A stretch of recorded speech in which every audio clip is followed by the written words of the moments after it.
So mga master, mayroon tayo na unbox na power station na wala pa siyang battery mga master. So lalagyan ko pa to ng battery. So malaki siya mga master. Oh. Bigat. Ayan. So unbox na natin mga master. Tingnan natin kung ano ang mayroon sa loob.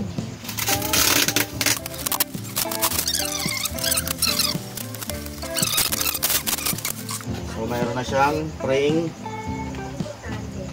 12 volts na bulb. Ilaw, ayan.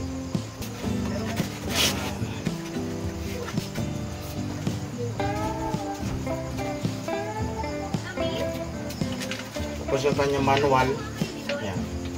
Sandom.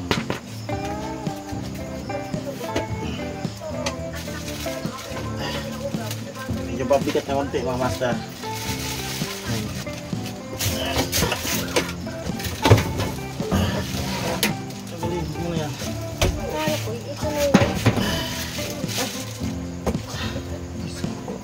Nandito pala sa loob mga master yung kanyang wire.